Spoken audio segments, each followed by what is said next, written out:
We are doing our company analysis on the Coca-Cola Company. So my name is Chloe. I'm Andrew. My name is Brandon. My name is Lewis. My name's John. So first we're going to kind of go into the market presence. Coca-Cola is, as the Box Water Group said before, we are one of the largest beverage companies in the world, as Coca-Cola holds a 48% global market share of the soft drink industry. In the United States, they hold a 46.3% market share. For financial wise, as of yesterday, they were worth $311 billion, and in 2023, they made $46 billion in revenue.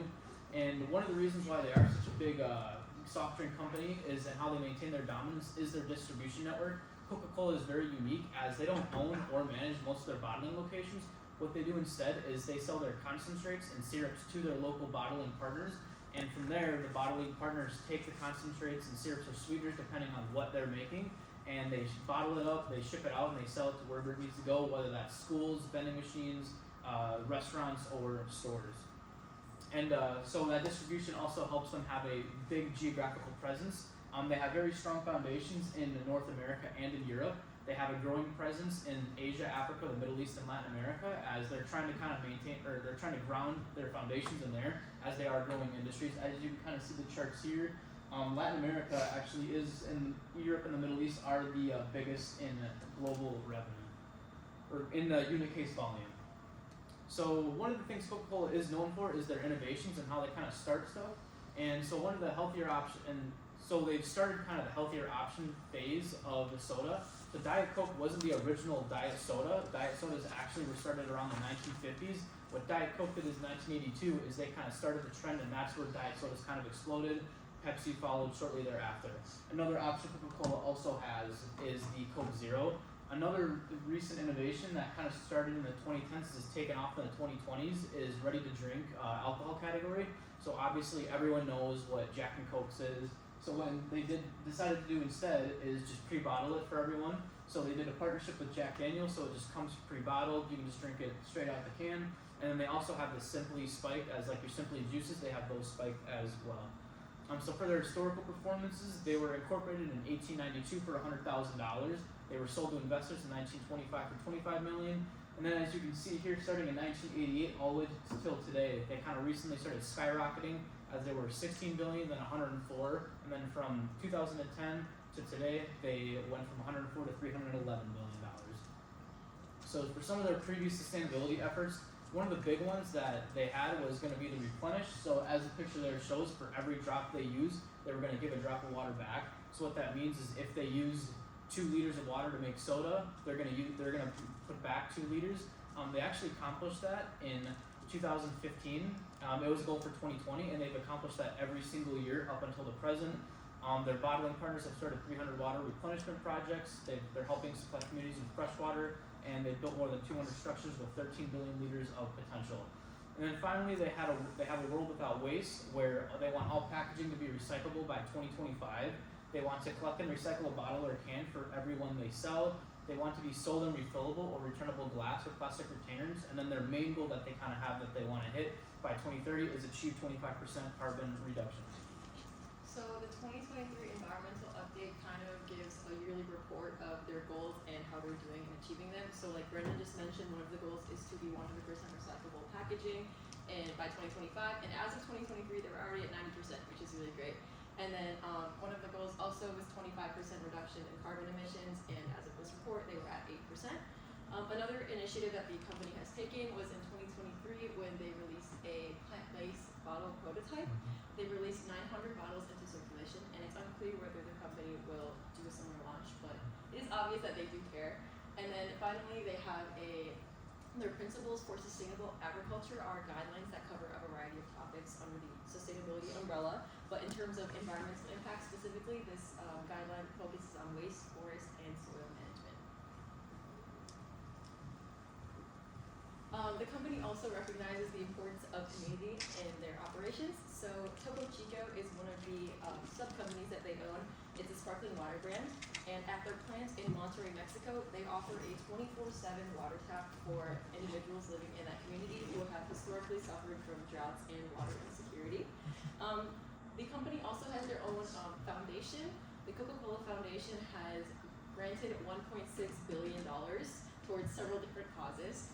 Some of the things they're doing today are working with the Clean Currents Coalition, which is removing microplastics from waterways in order to promote human health. They also fund disaster response efforts for hurricanes and earthquakes, and they also have a scholarship program that is currently helping over 600 first-generation Americans receive higher education.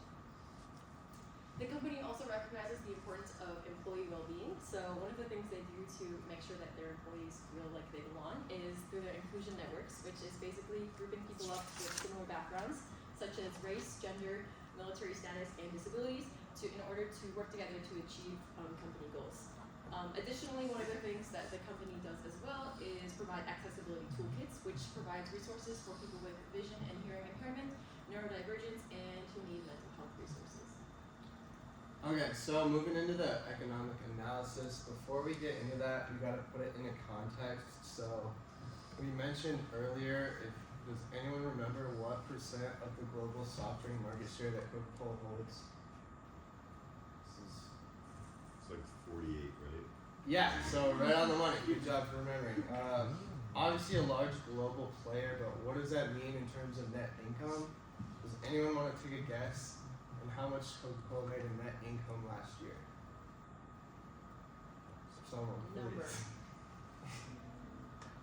10 billion.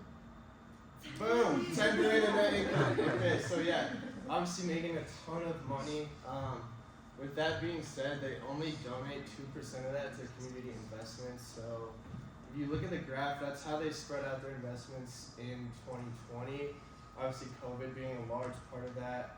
Some different environment and recycling initiatives, as well as education. And with that being said, they've impacted over 300 different organizations, and they impacted over 100 different countries through that. Moving into the stakeholder analysis, so that link right there, we're not going to click it, but that'll take you to their stakeholder engagement page. Right there, they identify 13 different stakeholders that they work with, from employees, manufacturers, bottling companies, all things like that on their website and how they interact with each group, so that's really cool to see. But for the sake of our paper, we focused on those 4. Customers, obviously Coca-Cola cares a lot about the brand image. So as consumers kind of reflect more environmental and social awareness, the brand wants to create products that reflect that. Moving to investors, Coca-Cola holds one-on-one meetings, phone calls, and annual conferences with their investors to stay up to date on the financials of the company and different investments. As far as regulators, Coca-Cola is a beverage, right? So it has to be FDA approved and regulated, so there's a lot of compliance there. They also partner with Kantar, which is a big data company. They track all of Coca-Cola's operations and then greenhouse gas emissions, so they do frequent reporting on that. As far as NGOs, Coca-Cola is partnered with the World Wildlife Fund, so that's where they do a lot of their stewardship. They also partner with the Special Olympics and American Red Cross Association. Getting into criticisms and positive feedback. So in the early 2000s, the Earth Institute actually filed a greenwashing lawsuit against Coca-Cola for advertising false claims about their environmental impact and things they're doing to reduce that.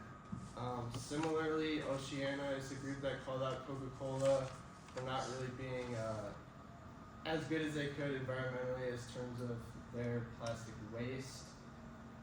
As far as positive feedback, since then Coca-Cola has been a lot better.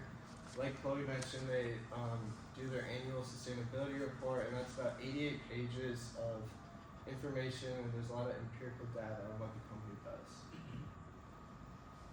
When it came to the SWOT analysis, one of the largest strengths for the company was its brand identity, where it gets recognized around 96% of the time globally. As far as its global reach goes, it does have over 100 facilities that operate in, over 100 countries as well. So that just has like a large portion of global market and just where they distribute to. As far as their market share, we covered that they do have around they take up about half the market, and that kind of leads into its competition, where its only competition is really Pepsi or Dr. Pepper, which is only 2 other real options with large brand competitors. So there's not really much to weigh out there besides 2-3 options. And then one of the other things that is a weakness is its plastic production.